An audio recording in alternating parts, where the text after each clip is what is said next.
I like everything about living on the lake. The swimming, the fishing, the boating, the view. It's just a fun, fun place to live. I wouldn't live anyplace else.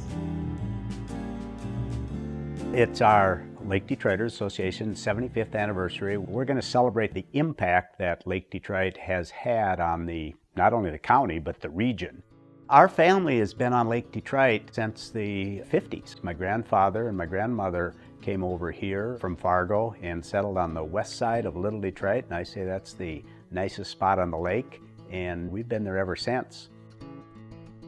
Our theme this year for our 75th anniversary is Love, Honor, and Own the Lake. And that's what all our members try to do.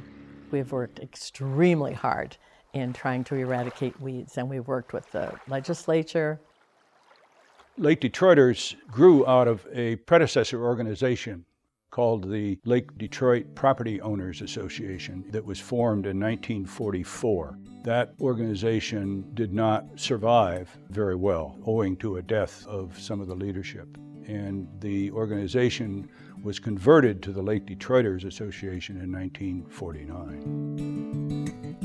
We have approximately 390 members as of a few months ago. They had a big start. They ended up with 140 members in the first year, and they did quite a heroic thing right at the beginning. They were focused a little more, not so much on the erosion issue, but rather on the weed problems and algae problems that were beginning to confront the lakes around here.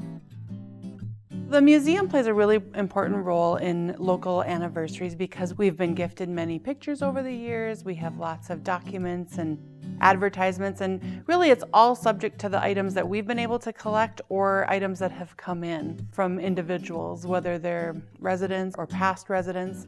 And moving forward, I think that museums are recognizing they need to do a little more due diligence on capturing history as it's happening.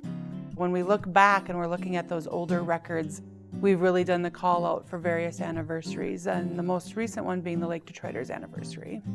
We have lots of lake photos. Little plug though, if you're taking photos and you want to think about donating those someday, make sure you document who's in them and what year it is. We're the single biggest impact to the state legislature from a lobbying standpoint. So realize that every lake owner throughout Minnesota may pay $10, $20 to be a member of our lake association. Our dues are $25, pretty modest. But we do a myriad of things with those dollars, working with AIS, working with the weed control, and any impact that the lake may have to its residents. The public beach was completed in 1965. There were two forces involved. One was the need to kind of clean up the beach. The other thing is that the city was dumping its stormwater into the lake. All the streets come downhill to the lake, and the water just came down the hill and went into the lake. It's not only an attractive amenity for the community, but it also serves an important water quality function.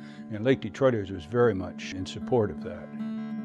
When our forefathers put that beach in and had the foresight to take that land and put that city beach in, I mean, that was a game changer. That was just huge.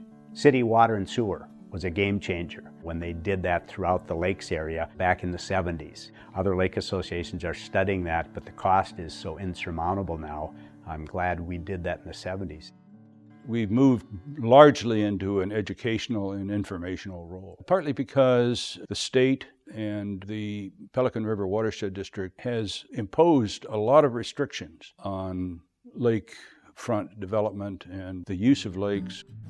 There's not a lot that lake associations can do that directly addresses the problems. So what lake associations can do is to improve the climate of understanding of what's happening.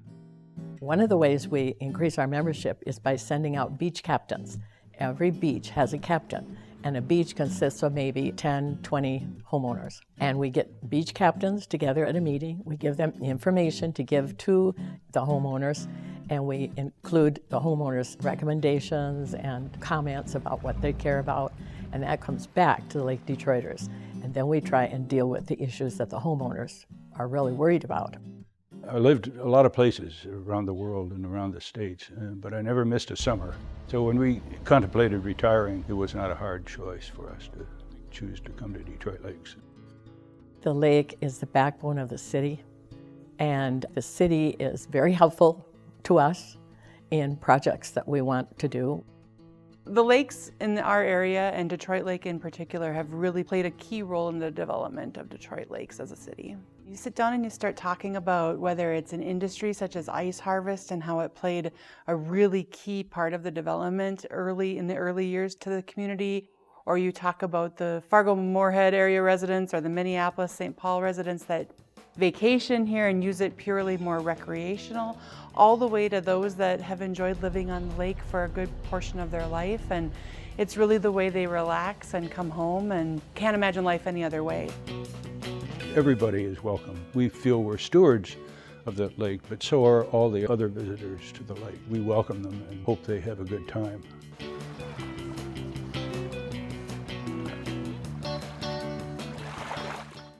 Funded by the Minnesota Arts and Cultural Heritage Fund, with money from the vote of the people of Minnesota on November 4, 2008. And by the members of Prairie Public.